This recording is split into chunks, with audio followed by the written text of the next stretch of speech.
Hola a todos, bienvenidos a la lectura de la 85ª jornada de las Mil y Una Noches. A ella, Cherezade dijo: En efecto, a la hora de mediodía, los 40 ladrones regresaron a su caverna como acostumbraban hacer a diario.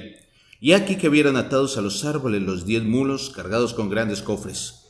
Y al punto, a una seña de su jefe, desenvainaron sus terribles armas y lanzaron a toda brida sus caballos hacia la entrada de la caverna y echaron pie a tierra y comenzaron a dar vueltas en torno de la roca para dar con el hombre a quien podían pertenecer los mulos. Pero como sus pesquisas no conseguían nada, el jefe se decidió a penetrar en la caverna. Alzó pues su sable hacia la puerta invisible, pronunciando la fórmula, y la roca se partió en dos mitades que giraron en sentido inverso. Y he aquí que el encerrado Cassim, que había oído a los caballos y las exclamaciones de sorpresa y de cólera de los bandoleros ladrones, no dudó de su perdición irremisible. Sin embargo, como le era cara su alma, quiso intentar ponerla a salvo, y se acurrucó en un rincón, dispuesto a lanzarse fuera en cuanto pudiesen. Así es que en cuanto se hubo pronunciado la palabra sésamo y él la hubo oído, maldiciendo de su flaca memoria, y en cuanto vio practicarse la abertura, se lanzó fuera como un carnero cabizbajo y lo hizo tan violentamente y con tan poco discernimiento que tropezó con el propio jefe de los 40, el cual cayó al suelo con largo era. Pero en su caída el terrible gigante arrastró consigo a Cassim y le echó una mano a la boca y otra al vientre, y en el mismo momento los demás bandoleros que iban en socorro de su jefe cogieron todo lo que pudieron coger del agresor, del violador, y cortaron con sus sables todo lo que cogieron. Y así es como, en menos de un abrir y cerrar de ojos, Cassim fue mutilado de piernas, brazos, cabeza y tronco, y expiró su alma antes de consultarse, porque tal era su destino. Y esto es lo referente a él. En cuanto los ladrones no bien hubieron limpiado sus sables, entraron en su caverna y encontraron alineados junto a la puerta los sacos que había preparado Cassim, y se apresuraron a vaciarlos en donde se había llenado y no advirtieron la cantidad que faltaba y que se había llevado Ali Baba. Luego sentáronse en corro para celebrar consejo y deliberaron ampliamente acerca del acontecimiento.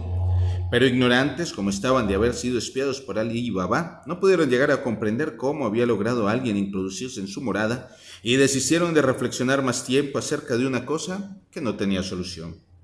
Y después de descargar sus nuevas adquisiciones y tomar algún reposo, prefirieron abandonar su caverna y montar de nuevo a caballo para salir a los caminos y asaltar a las caravanas, porque eran hombres activos, que no gustaban de discursos largos ni de palabras. Pero ya volveremos a encontrarlos cuando llegue el momento. Proseguiremos el relato con orden. Por ejemplo, esta forma de narrar tampoco ha sido propia del estilo de las Mil y Una Noches. Y vamos por lo pronto con la esposa de Cassim. La maldita fue causa de la muerte de su marido, quien por otra parte se tenía bien merecido su fin, porque la perfidia de aquella mujer, inventora de la tal estratagema del cebo adherente, había sido el punto de partida del degollamiento final.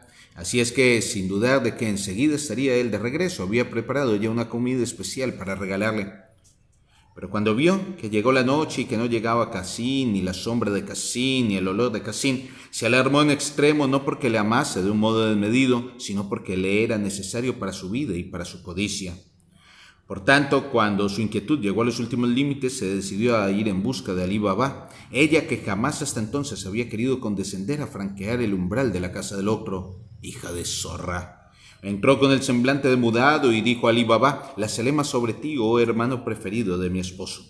Los hermanos se deben a los hermanos y los amigos a los amigos. Así pues vengo a rogarte que me tranquilices acerca de la suerte que haya podido correr tu hermano, quien ha ido a la selva, como sabes, y a pesar de lo avanzado de la noche todavía no está de regreso. Por Alá sobre ti, oh rostro de bendición, apresúrate a ir a ver qué le ha sucedido en esta selva. Y Ali Baba, que estaba notoriamente dotado de un alma compasiva, compartió la alarma de la esposa de Cassim y le dijo: que Alá aleje las desgracias de la cabeza de tu esposo, hermana mía. Si Cassim hubiese querido escuchar mi consejo fraternal, me habría llevado consigo de guía. Pero no te inquietes con exceso por su tardanza, pues sin duda le habrá parecido conveniente, para no llamar la atención de los transeúntes, no entrar en la ciudad hasta bien avanzada la noche. Aquello era verosímil, aun cuando en realidad Cassim no fuese ya Cassim, sino 6 trozos de Cassim, 2 brazos, 2 piernas, un tronco y una cabeza, que dejaron los ladrones dentro de la galería, detrás de la puerta rocosa, a fin de que espantasen con su vista y repeliesen con su hedor a cualquiera que tuviese la audacia de franquear el umbral prohibido. Así pues, Ali Baba tranquilizó como pudo a la mujer de su hermano y le hizo comprender de que nada servirían las pesquisas en la noche negra y le invitó a pasar la noche con ellos con toda cordialidad.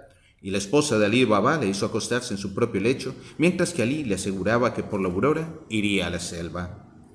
Y en efecto, a los primeros resplandores del alba, el excelente Ali Baba ya estaba en el patio de su casa con sus 3 asnos y partió con ellos sin tardanza después de recomendar a la esposa de Cassim que moderara su aflicción y a su propia esposa que la cuidase y no la dejase carecer de nada. Al acercarse a la roca, Ali Baba se vio obligado a declararse, no viendo los mulos de Cassim, que había debido pasar algo, tanto más cuanto que ni por asomo los había visto en la selva, y aumentó su inquietud al ver manchado de sangre el suelo junto a la roca. Así es que no sin gran emoción pronunció las 2 palabras mágicas que abrían y entró en la caverna. Y el espectáculo de los 6 fragmentos de Cassim espantó sus miradas e hizo temblar sus rodillas y estuvo a punto de caerse desmayado en el suelo. Pero los sentimientos fraternales le hicieron sobreponerse a su emoción y no vaciló en hacer todo lo posible por cumplir los últimos deberes para con su hermano, que era musulmán al fin y al cabo, e hijo del mismo padre y de la misma madre. Y se apresuró a coger en la caverna 2 sacos grandes en los cuales metió los 6 despojos de su hermano, el tronco en uno y la cabeza con los 4 miembros en el otro, y con ello hizo una carga para uno de sus asnos, cubriéndolo cuidadosamente de leña y ramaje. Luego se dijo que ya que estaba allí, más valía aprovechar la ocasión para coger algunos sacos de oro, con objeto de que no fuesen de vacío los asnos. Cargó pues a los otros 2 asnos con sacos llenos de oro, poniendo leña y ocas por encima como la vez primera, y después de mandar que se cerrase a la puerta rocosa, emprendió el camino de la ciudad, deplorando en el alma el triste fin de su hermano. En cuanto hubo llegado al patio de su casa, Ali Baba llamó a la esclava Luz Nocturna para que le ayudara a descargar los asnos. La esclava Luz Nocturna era una joven que Ali Baba y su esposa habían recogido de niña y educado con los mismos cuidados y la misma solicitud que si hubiesen sido sus propios padres.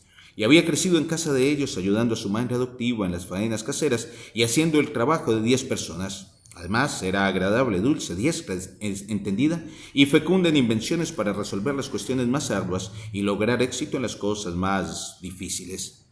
Así es que en cuanto bajó ella, empezó por besar la mano de su padre adoptivo y le deseó la bienvenida, como tenía costumbre de hacer cada vez que entraba él en la casa. Y Ali Baba le dijo: Luz Nocturna, hoy es el día en que me vas a dar prueba de tu listeza, de tu abnegación y de tu discreción. Y le contó el fin funesto de su hermano y añadió: y ahora, ahí le tienes hecho 6 pedazos en el 3er asno, y es preciso que mientras yo subo a anunciar la fúnebre noticia a su pobre viuda, pienses el medio de que nos maltremos para hacerla enterrar como si hubiera muerto de muerte natural, sin que nadie pueda sospechar la verdad. Y ella contestó: escucho y obedezco. Y Ali Baba, dejándola reflexionar acerca de la situación, subió a ver a la viuda de Cassim. Y aquí que llevaba él una cara tan compungida que al verla entrar la esposa de Cassim empezó a lanzar chillidos a más no poder y se dispuso a desollarse las mejillas, a mesarse los cabellos y a desgarrarse las vestiduras. Pero Ali Baba supo contarle el suceso con tanto miramiento que consiguió evitar los gritos y lamentos que hubiesen atraído a los vecinos y provocado un trastorno en el barrio. Y sin darle tiempo para saber si debía chillar o si no debía chillar, añadió: Alá es generoso y me ha otorgado más riqueza de la que necesito. Por tanto, si dentro de la desgracia sin remedio que te aflige hay alguna cosa que pueda consolarte, yo te ofrezco juntar los bienes que Alá me ha enviado con los que te pertenecen y hacer que en adelante entres en mi casa en calidad de segunda esposa. Y así tendrás en la madre de mis hijos una hermana amante y atenta, y todos viviremos juntos con tranquilidad hablando de las virtudes del difunto. Y tras de hablar así, se calló Ali Baba esperando la respuesta, y Alá iluminó en aquel momento el corazón de la que antaño fue objeto de un trato de alcahuetería, y la desembarazó de sus taras, porque Él es el Todopoderoso. Y comprendió ella la bondad de Ali Baba y la generosidad de su oferta, y consintió en ser su segunda esposa, y a consecuencia de su matrimonio con aquel hombre bendito se tornó en una mujer de bien, y esto en lo referente a ella. En cuanto a Ali Baba, que por aquel medio logró impedir los gritos penetrantes y la divulgación del secreto, dejó a su nueva esposa entre las manos de su antigua esposa y bajó a reunirse con la joven Luz Nocturna. Y se encontró con que volvía ella de la calle, porque Luz Nocturna no había perdido el tiempo y ya había combinado toda una norma de conducta para circunstancia tan difícil. En efecto, había ido a la tienda del mercader de drogas que habitaba enfrente y le había pedido cierta especie de dietriaca específica para curar las enfermedades mortales. Y el mercader le había dado aquella triaca por el dinero que ella le presentó, pero no sin haberle preguntado de antemano quién estaba enfermo en casa de su amo. Y Luz Nocturna había contestado suspirando: «Oh, qué calamidad la nuestra». El mal rojo aqueja al hermano de mi amo Alí Baba, que ha sido transportado a nuestra casa para que esté mejor cuidado. Pero nadie entiende nada de su enfermedad. Está él inmóvil, con cara de azafrán. Está mudo, está ciego y está sordo, oh jeque. Ojalá esta criaca le saque de un trance tan malo. Y tras de hablar así, se había llevado la criaca consabida, de la que en realidad ya no podía hacer uso Cassim, y había ido a reunirse con su amo Alí Baba. En ese momento de su narración, Sherezade vio aparecer la mañana y se calló discretamente. Y yo discreto guardo silencio, no sin antes invitaros a que me acompañéis en la lectura de la 856ª jornada de las 1001 noches. Muchas gracias.